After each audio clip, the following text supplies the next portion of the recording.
নদী পরিষ্কারের যন্ত্রের মাধ্যমে নদীটা যতটুকু সম্ভব পরিষ্কার করা যায়। নদীর উপরিস্তরে ময়লা পরিষ্কার করার জন্য আমরা এখানে একটি নদী পরিষ্কার যন্ত্র ব্যবহার করেছি। এই নদীর উপরিস্তরে ময়লাগুলো কনভয়ের মাধ্যমে স্টোরে ময়লাগুলো স্টোর করবে। পরবর্তী সময় আমরা ময়লাগুলো অপসারণ করে মেশিনটি পুরো সচল করবো। এটা হচ্ছে আমরা ডিজিটাল জমি দেখেছি, যে জমিতে আমরা ব্রিজ 107 জাতের ধান রোপণ করবো।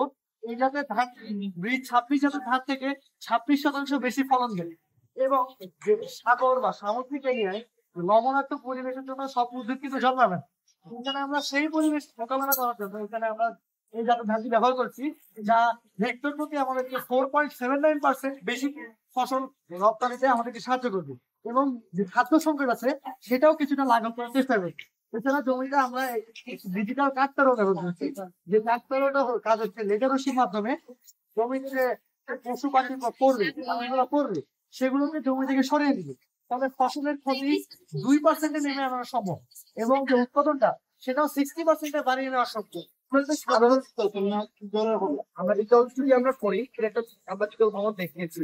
ডিজিটাল ভবনে অবশ্যই দ্বিতীয় তলায় সূর্যালোকের সূর্যালোকের সঠিকভাবে প্রবেশ করে এর জন্য আমরা এখানে রিফ্লেক্টর সূর্যের আলোকে কাছে পৌঁছায় দিবে এবং তার মাধ্যমে প্রক্রিয়ায় উদ্ভিদের প্রয়োজনীয় খাদ্য উৎপাদন করতে পারে। এই ডিজিটাল ভবনটি সম্পূর্ণ এই ডিজিটাল ভবনে রয়েছে দুটি সোলার প্যানেল যা 2 কিলোওয়াট ক্ষমতা সম্পন্ন এবং একটি পানির ট্যাঙ্ক যা সাধারণ ক্ষমতা 2000 লিটার। এখানে উৎপাদিত আমাদের ফসলের আগাছা যেগুলো রয়েছে সেগুলোকে আমরা ব্যবহার করে কম্পোস্ট তৈরির মাধ্যমে আমরা ব্যবহার করে ফসলের চিটাইটা প্রয়োগ করে ভবনের সম্পূর্ণ সমস্যা নিয়ে আসি। আমরা যদি সাধারণ ল্যাম্পপোস্টের দিকে আলোকপাত করি তাহলে দেখতে পারবো প্রতিটি ল্যাম্পপোস্ট দৈনিক গড়ে 100 ওয়াট বিদ্যুৎ খরচ করে থাকে। সেখানে যদি আমরা সোলার চালিত ল্যাম্পপোস্ট স্থাপন করি তাহলে আমরা দেখতে পারবো দৈনিক 60 ওয়াট বিদ্যুৎ সে ব্যবহার করতে হয়। তাহলে আমরা জাতীয় দিক থেকে 40 ওয়াট বিদ্যুৎ দৈনিক একটি ল্যাম্পপোস্ট থেকে সাশ্রয় করতে পারবো। বর্তমান বাংলাদেশ শেখ হাসিনার উন্নয়নে একটি যে আমার যানবাহন এবং রাস্তার ব্যবস্থা ব্যাপক উন্নয়ন ঘটেছে। বাংলাদেশে বর্তমানে ঢাকা মাওয়া এক্সপ্রেসওয়ে সহ পূর্বাচল আরো একটি এক্সপ্রেসওয়ে নির্মিত হয়েছে, আরো একটি এক্সপ্রেসওয়ে নির্মাণ কাজ চলমান রয়েছে। এক্সপ্রেসওয়ে গুলোতে গাড়ির গতি অনেক বেশি থাকার কারণে সেখানে বাতাস তৈরি হয়। বাংলাদেশের আমরা একটি বাংলাদেশ থেকে বলবো উইন্ড টারবাইন, এটার নাম হচ্ছে ভর্টেক্স উইন্ড টারবাইন, যা তুরস্কে ব্যবহৃত হয়। আমরা গতানুগতিক বিশ্বের সাথে তাল মিলিয়ে বাংলাদেশের এই প্রযুক্তিকে পরিচয় করার চেষ্টা করেছি, যা দৈনিক ধরে 100 কিলোওয়াট বিদ্যুৎ উৎপাদন করতে সক্ষম, যা জাতীয় গ্রিডে সাপ্লাই করে আমাদের বিদ্যুৎ উন্নয়নের মাত্রাকে আরো বৃদ্ধি করতে সক্ষম।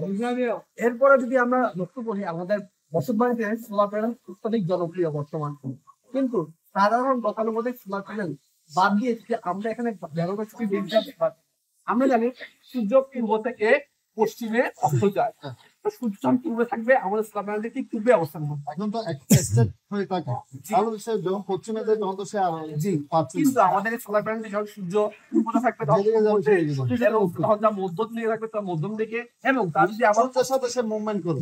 জি এর ফলে দেখা গেছে আমরা যদি আনোয়ারা রেল স্টেশন এটা তো অনেক সুন্দর আমরা যদি আমরা নিরাপত্তার দিকে লক্ষ্য করি বর্তমান বাংলাদেশে ব্যাপক উন্নয়ন সংগঠিত হয়েছে, রেলওয়ে খাতেও ব্যাপক আমাদের উন্নয়ন সংগঠিত হয়েছে। আমরা আনোয়ারা মডেল স্টেশনকে একটি মডেল হিসেবে উপস্থাপন করার চেষ্টা করেছি, বাস্তবের ভিত্তি না থাকলেও আমরা মডেল এখানে উপস্থাপন করেছি। আমরা এখানে দেখাতে পারি যে আমাদের 2010 থেকে যদি লক্ষ্য করি প্ল্যাটফর্ম থেকে মানে অমনোযোগ ভাবে রেল লাইনে আটকে মানুষ মৃত্যুবরণ করছে। এতে কোনো নিরাপত্তা বেষ্টনী আমাদের প্ল্যাটফর্ম ব্যবস্থায় নাই। তো আমরা প্ল্যাটফর্মে একটি গেট স্থাপন করে যখন একটি ট্রেন প্ল্যাটফর্মে অবস্থান করবে তখন এই গেটটি নেমে যাবে, তার কারণে মানুষজন ট্রেন উঠতে পারবে। অমনোযোগী বসিত কারণে মানুষজন রেল লাইনে আসবে না, এর ফলে কমবে মৃত্যু। আবার যখন একটি ট্রেন প্ল্যাটফর্ম ত্যাগ করবে ঠিক তখন এই গেটটি আবার উৎফুল্লিত হয়ে যাবে, যার কারণে অবাঞ্ছিত মানুষ ট্রেনের ভিতরে আমাদের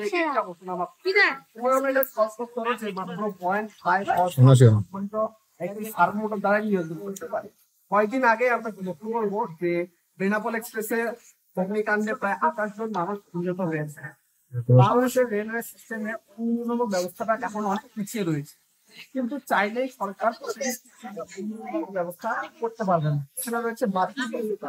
এর জন্য আমরা অল্প বাজেটে মাত্র 1,500 লিটার পানি সরবরাহ সম্পন্ন একটি অত্যাধুনিক ট্যাঙ্ক স্টেশনে অবস্থান করাতে পারি, তাহলে আমরা রেলের অন্যরকম ঝুঁকি অনেকটাই কমিয়ে আনতে সক্ষম হব। এর ফলে বাঁচবে আমাদের কর্মখরচ এবং যাত্রী সেবার মান অনেকে যে ভিউয়ার্স, যে আসসালামু আলাইকুম।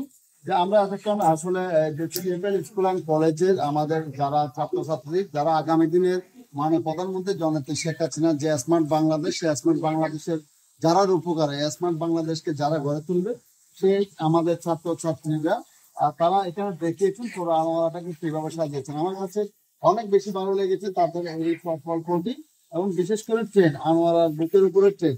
এটা হয়তো আজকের দিনে এটা হয়তো একটা কল্পনা বিলাসী প্রকল্প মনে হবে, তবে আমাদের এই যে বঙ্গবন্ধু টানেলের কারণে আমাদের যে যোগাযোগ ব্যবস্থার অভূতপূর্ব উন্নতি হয়েছে, সেটাকে যদি আমরা যদি সফলভাবে মেইন ড্রাইভ সড়কের যে প্রকল্প আছে, সেই মেইন ড্রাইভ সড়কের পাশে যদি আমরা যদি একটা যদি রেল লাইন যদি নিয়ে যেতে পারি কক্সবাজার টেকনাফ পর্যন্ত, তাহলে দেখা যাবে যে পুরো বাংলাদেশের মানুষ কুমড়িকে পড়বে সে রেল লাইনে করে পুরো মেরিনা সাগর পথ আনোয়ারা যে পাঁচখালী, চকরিয়া, মহেশখালী, কুতুবদিয়া এবং টেকনাফ পর্যন্ত যে পুরো মেরিন ড্রাইভের পাশাপাশি যে রেল লাইন চলবে, এটা আজকের দিন আমাদের কাছে স্বপ্নের মনে হলো।